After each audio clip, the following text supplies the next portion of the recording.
choses sur terre qui font que la terre est terre et le restera toujours. C'est le vin et c'est l'amour. Mais pour croire, faut-il qu'il diable qu'un jour arrive le diable et qu'il arrive toujours entre le vin et l'amour. C'est le vin et c'est le diable. Mesdames et messieurs, bonsoir. Je vous souhaite la bienvenue encore une fois à cette 10e émission de La Route Gourmande. Ce soir, on a une émission, on dit bonsoir à notre ami Jean-Pierre en passant. Salut Roger. Jean-Pierre, ce soir, on fait la région de Bordeaux qui va durer pendant 2 semaines. On a une émission excessivement chargée. Une émission chargée, puis une émission qui a beaucoup de choses à dire, beaucoup de choses intéressantes. La région de Bordeaux qui est probablement la région la plus prospère, la mieux connue au monde. On a l'ami Jean-Marie qui est aux cuisines actuellement. Lui, il va nous présenter ce soir le flétan à la girondaise. Et toi, comme vin, ça va être quoi? Ça va être un Sauvignon. Un Sauvignon. Un Sauvignon, un vin blanc qui va se marier très bien avec son flétan. Si tu veux, Jean-Pierre, on commence tout de suite. Tu vas nous faire notre petit tour de France en partant de Paris pour nous dire exactement les régions qu'on a visitées à date. Alors, on va procéder assez rapidement. Alors, de Paris, on a visité l'Alsace, la Champagne, on a fait la Bourgogne en 2 émissions. En 2 émissions, oui. On a fait la Côte-du-Rhône en 2 émissions. En 2 émissions. Ensuite, on a fait beaucoup de petits départements, comme le Jura. On a fait la Savoie. Ensuite, on a fait la Provence, la Corse, le Languedoc-Roussillon. Là, cette semaine, on va parler de Bordeaux. On avait couvert toute la région est de la France en partant la du nord région au sud. est, c'est ça, oui. Maintenant, on va aller on sur s'en va dans la région ouest. D'accord. Alors, en partant du Languedoc, on va sauter par-dessus. Ici, il y a un paquet qu'on appelle la région du sud-ouest. C'est beaucoup de petites régions qui sont plus ou moins connues, qui sont intéressantes, bon, comme les Gaillacs, les Cahors. On va sauter par-dessus l'Armagnac parce qu'en fait, ce n'est pas nécessairement un vin. Puis on va s'arrêter à Bordeaux. Oui, comparativement, ces petites régions-là, à leur grande sœur qui est Bordeaux, qui est connue mondialement. Qui est connue mondialement, puis vu aussi le temps et la série d'émissions qui est de 13. Alors, la semaine prochaine, on va monter au nord, puis on va finir les 2 dernières semaines avec la Loire. On fait Bordeaux encore la semaine prochaine. On fait Bordeaux la semaine prochaine. C'est ça, la 12 et la 13 avec la Loire. D'accord. Alors, Bordeaux, si on va enlever la carte, parce que... Je vais t'aider, puis on va s'en aller directement dans la grande région. On va s'en aller sur la région de Bordeaux. Alors, si on peut revoir ici la même carte, alors avec les fleuves importants, la Gironde, ensuite elle se divise en 2. Comme on dit depuis le début, à chaque fois qu'on visite un nouveau territoire, il y a toujours un fleuve qui vient... Là, il y en a beaucoup. Beaucoup de fleuves, beaucoup de rivières.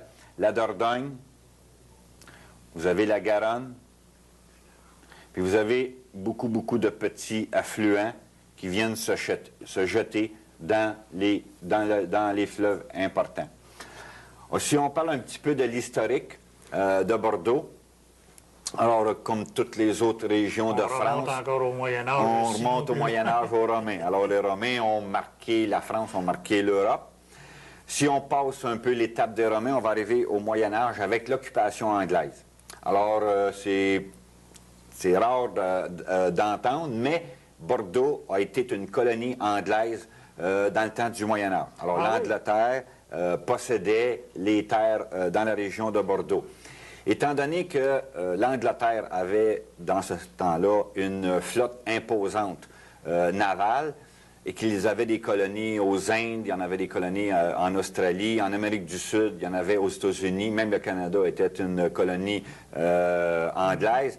Alors, de là vient la renommée des vins de Bordeaux parce que les Anglais, avec leur flotte navale, pouvaient transporter les vins au travers le monde. Puis vu les fleuves principaux, c'était facilement accessible. Exactement. Alors, dans ce temps-là, le principal moyen de transport était les fleuves. Alors, par la Gironde, la Dordogne ou la Garonne, les bateaux pouvaient s'approvisionner et de là, partir, s'en aller en Angleterre ou s'en aller dans divers pays occupés par les Anglais. Qui pouvaient amener le vin là-bas. Alors, les périodes qu'on peut diviser de Bordeaux, on pourrait diviser ça en 4 étapes, en 4 périodes qui n'ont pas été nécessairement de la même durée. La première période, comme on vient de le dire, qui a été l'occupation anglaise, qui a eu lieu jusqu'environ au 17e siècle. Ça a duré quand même un certain bout de temps.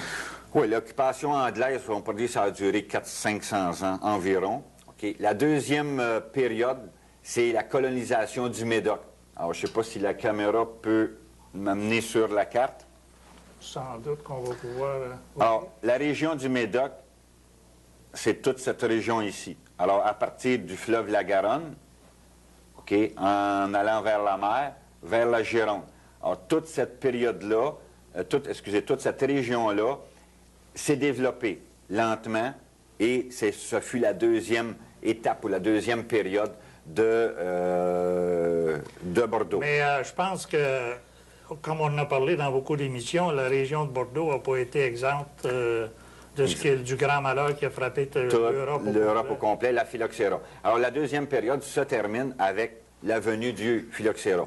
Le phylloxéra, tu m'avais posé la question l'autre jour, puis j'étais pas certain, là, je me suis documenté. C'est un puceron. Ah bon? C'est un puceron qui s'attaquait au pied des vignes. Puis aussi, paradoxalement que ça puisse l'être, ce fameux puceron-là avait été importé des États-Unis avec des vignes. Alors, les Français voulaient essayer ou voir ou faire des croisements avec les vignes américaines. Mais ce sont pourtant les vignes américaines. Puis c'est les vignes américaines qui sont venues à la rescousse. Donc, c'était un puceron inoffensif pour les vignes américaines. Mais très nocif pour les vignes françaises ou toutes les autres vignes européennes. Oui. Alors, dans la phylloxéra, dans la période de phylloxéra, toutes les vignes de la région de Bordeaux furent détruites. Alors, il ne restait plus rien. Alors, la troisième période, qu'on peut parler de Bordeaux, commence avec la fin de la phylloxéra, puis va s'en aller environ jusqu'aux années 50, fin des années 50. Alors là, il y a la reconstruction du vignoble, ils ont fait la replantation, ils ont fait les croisements, puis la quatrième période, on peut dire que c'est de 1950 à nos jours. Mais est-ce qu'après le phylloxéra, est-ce que la région était aussi, est-ce qu'il y a autant de vignes qu'il y en avait, ou ça a beaucoup diminué au niveau... Disons qu'il y avait peut-être des vignes qui s'étendaient un peu plus. C'est officiel que dans cette période-là, il y a toujours la fameuse période d'urbanisation, où il y a beaucoup de gens...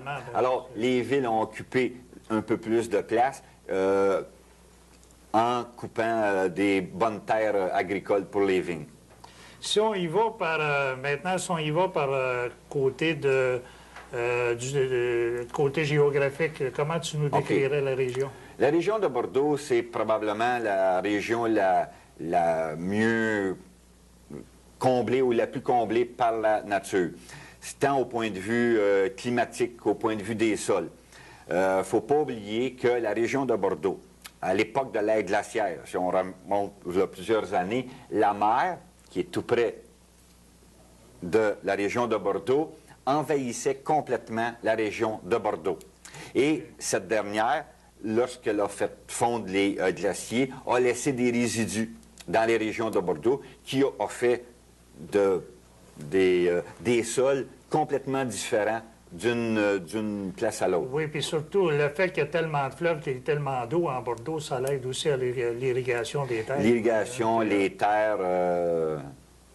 OK, parce que je crois que la région, au niveau de la région bordelaise, ça fournissait quand même énormément de vin, cette région. Oui, alors si on parle tantôt, on parlait de l'Angleterre, dès 1200 environ, dans les années 1200, la région bordelaise fournissait le 3/4 des vins au château d'Angleterre. Si on continue vers historiquement, la région de Bordeaux, aux alentours de 1880, il y a eu le regroupement des vignobles à Saint-Émilion, qui était en fait la fin de la phylloxéra, parce qu'il y avait un problème commun, le problème qu'il n'y avait plus de vignes, où les vignes étaient très, très malades. Les dates importantes au point de vue des AOC, vers les 1910, là, oui. Le temps passe. OK, on va aller vite. Il y a une loi qui a défini les AOC, puis les AOC ont pris une loi ou en fait une condition importante en 1927-1935. Géographiquement, définis-nous donc le Bordeaux. Tu as le Nord, tu as le Médoc, tu as le Haut-Médoc, c'est une région... OK. Géographiquement, si la caméra peut venir sur la carte... Laquelle, c'est la caméra 2 qui va nous venir C'est nous la voir, 2. là. OK.